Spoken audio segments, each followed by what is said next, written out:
मेरी शादी नहीं हो रही। मेरी 44 उम्र है और मेरे इंशाल्लाह वालिदैन सब बीमार हैं। इंशाल्लाह शादी होगी और अल्लाह की रहमत से इज्जत वकार शान और शौकत से होगी। करें आप अगर सूरत वज़ुहा करें और चाहते हैं कि बेटियों के नसीब मुकद्दर अच्छे हों, उनको इज्जत शान और शौकत मिले, उनको रहमत बरकत मिले, तो आप मेरा मशवरा है कि सूरत वज़ुहा हर नमाज के बाद सुबह शाम इसको मुसलसल करें। एक बात, दूसरी चीज ये है, वल्लाहु अशद्दु बासन व अशद्दु तनकीला, वल्लाहु अशद्दु बासन व अशद्दु तनकीला, इसको बहुत ज्यादा पढ़ें और मुस्तकिल मिजाजी से पढ़ें और बहुत यकीन से पढ़ें और इंतहाई तवज्जो से पढ़ें। ठीक है।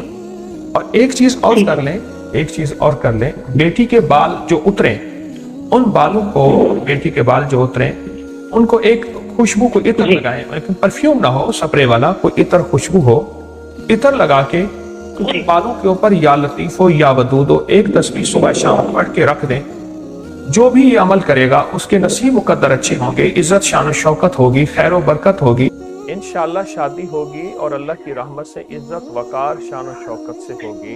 एक तो आप अबकरी के जितने वज़ाइफ पहले से पढ़ रहे हैं उन वज़ाइफ की आपको इजाजत है। दूसरा, 2 तस्बीह सूरत कुल हु अल्लाह की सुबह शाम अवल आखिर दरूद आप ये उन हस्तियों को हदिया करें जो हुजूर का घराना है। हुजूर के घराने में हुजूर की बीवियां, बेटियां, बेटे, दामाद, नवासे, नवासियां, हुजूर की फैमिली, घराना, अहल बैत है, उनको हदिया करें। और सारा दिन एक वजीफा बताता हूँ, सिर्फ वही पढ़ें। लेकिन अगर इस वजीफे के साथ आपको और वजीफे छोड़ने पड़ जाएं तो आप छोड़ दें। वल्लाहु अशद्दु बासन व अशद्दु तनकीला, ये ना सिर्फ घरेलू झगड़ों के लिए, घर बसाने के लिए हैं, ये घर बनाने के लिए भी है वजीफा। इसको लाखों पढ़ेंगे, जल्दी ना करेंगे।